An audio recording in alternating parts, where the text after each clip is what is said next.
Kate Stone. I'm from the UK, but I live in LA. I'm a scientist, but I use my science to creatively develop technology to make interactive experiences. Posters and pieces of paper you touch that come to life and talk to you or play music. So I call myself a creative scientist. My Ibogaine experience was intense and was not what I expected. I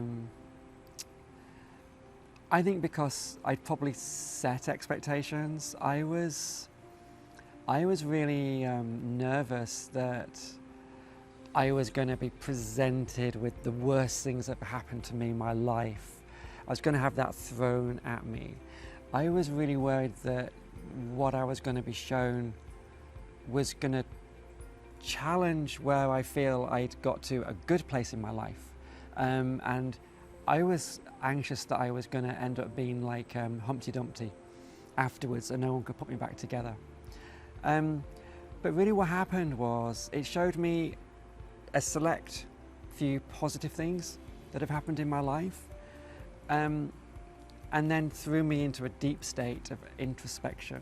So effectively I was presented with a show reel of the highlights of my life, which was kind of telling me, forget all about those trauma things you thought you were going to be shown. Everything's okay. Look at all this cool stuff that's happened. Now lie here for 6 hours, think about it, and maybe write an essay afterwards. So I think the intention setting and then going in and then having this presented to you and then this deep introspection for what goes on for hours and then all night and then the next day and the next night. At first it doesn't make sense and then slowly it starts to make sense, and in the days since I'm like, again.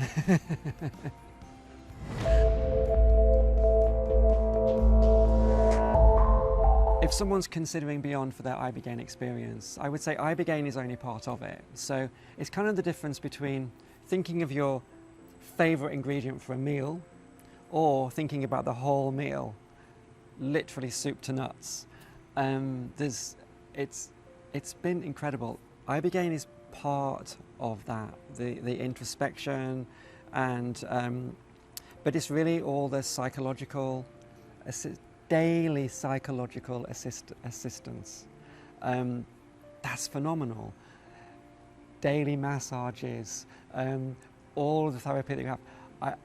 Since doing the Ibogaine, I've been getting up at 5 o'clock, 5:30 in the morning because I want to do more exercise. I've been doing yoga, I've been doing meditations, I've been swimming 40 lengths of the pool, I've been writing things, and then at 9 o'clock I have breakfast. And the reason I do that is because the day is so packed with so many things. I have no time to do any of the things that I thought I was going to come here and chill and just worry about all of the things in my life. I don't have time to think. We are busy all day long doing wonderful things, and my body is so happy that I'm here. My body is addicted and craving more of the exercise. I want more. And my stomach has really appreciated the food. And all of this sets a backdrop for what you're going to have with Ibogaine. And I think that's really important. It's really important. I've learned to respect and enjoy my body. I've learned to stretch my body as then I've had my mind stretched and remolded.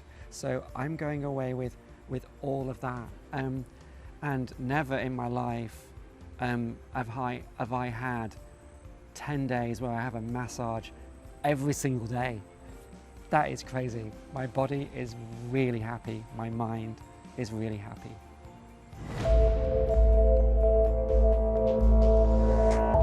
Yes, some of the changes that I've noticed aren't things that I would necessarily have expected. So for example, our cell phones are taken away from us for a few days. Have a little confession. I can see all my stuff on my watch anyway. It's all there. And I could see on my watch that I had 41 text messages waiting for me. But I was a good girl. I did not look at anything or check anything on my watch. And when I was giving my cell phone back, I just had no desire to look at the messages. I had no desire to go on my social media. Like most people, I'm pretty addicted to social media. And I've had my phone back for days now. I'm not sure how many days, 4, 5 days. I really don't want to go on and check. It's kind of like, there's just things where it's like, it feels that it's not kind to my body or my mind to do these things. I've lost my appetite, but not really in a bad way. I'm not sitting at the table seeing all the food. There's a lot of wonderful food. I don't want to leave the table with my stomach feeling as though it's going to explode like it normally does, because I'm very greedy. I eat and eat and eat. I don't want to eat too much. So yeah, I'm not wanting to eat the same like I did. I don't want to go and check what's happened in the news the same. I don't want to look at my social media. And I have such a strong craving for exercise and for meditation. And I don't know whether it's just been on what has effectively for me been a long overdue holiday, and suddenly all of these things come to mind. But I do feel as though my mind has been retuned in a really healthy way. The experience has really caused me to care so much about how I treat my body, how I treat my mind, and how I spend my time. So I no longer feel that I want to go and doom scroll on social media. I don't want to go and check what's the latest thing that's happened in the news. I don't want to fill my stomach with food until it almost feels like it's going to explode. And if I'm going to spend any of my time, I'm not even watching TV in the evening.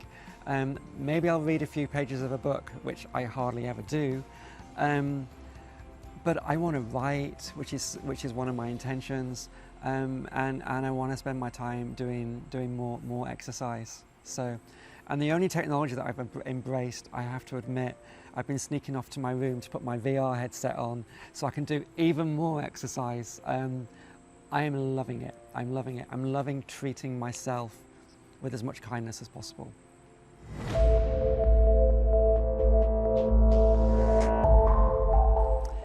Yeah, before I came to Beond, I set some intentions. One of them was to speak my truth.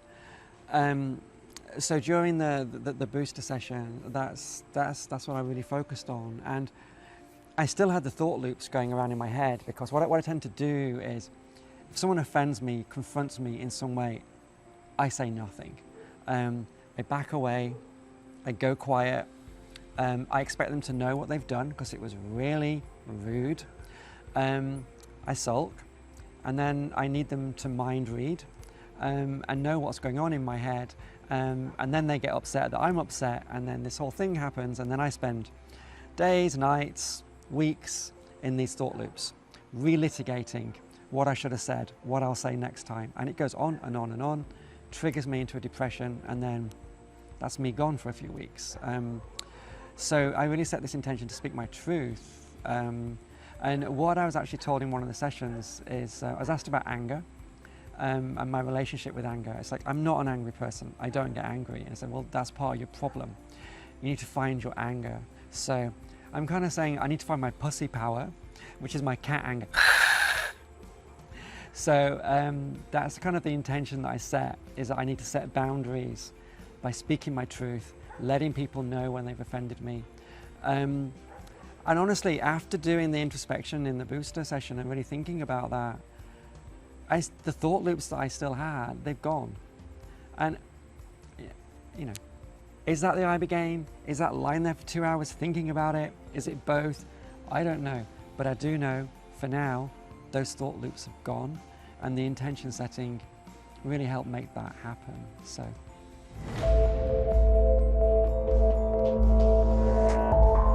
People might question if Ibogaine is safe, and all I can speak to is my experience. I'm thinking about what does safety mean, and the relativity of safety. So I know that how I felt before, getting depressed, and the state that I got in, at home alone, That was not safe. I know that, you know, people I've met who've come here with chemical substance addictions that they do at home alone. That is not safe. So you know, we've got to look at safety in comparison to what might have come before. And then you come somewhere where every day, several times a day, your vitals are taken, where there's a doctor who's always here, where you have baseline EKGs taken twice before you take the Ibogaine, where you're hooked up to heart monitors the whole time through, where you're watched, and there's a doctor. So whether or not Ibogaine itself is safe, and I believe it is, compared to things that come before, it's incredibly safe. And when I look at the environment, this is a really safe environment. I felt incredibly safe.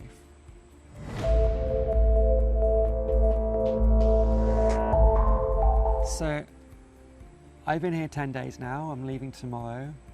Every day has been a busy day. We start off with an awesome breakfast, then we go into our gratitude circle where we all get to know each other a little bit more. Next thing you know, we go into one of our exercise sessions, which could be doing some yoga, doing like an intense workout. We've done so many things. I've done qigong. I've done so many different things. So we do that for an hour or so, and then you turn around, and next thing you know, it's massage. So then I'm having like a 1 hour massage. I've had a massage every day for 10 days. Incredible, absolutely incredible. There's probably more massages, to be honest, than I've had in my whole life. I've had whilst I've been here. Then it's lunch. And then we have another session, which is like some kind of therapy, like art therapy, or had the Watsu in the pool, which was phenomenal. Yeah, and then it's dinner. It's the whole day is busy. There is no time to think about life that I do in the evening and during the night.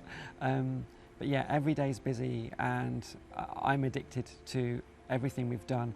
I've been Googling which gym I can join, which place has a pool, where I can do yoga sessions. So I'm really keen to continue this lifestyle when I get home. So it's been a great experience.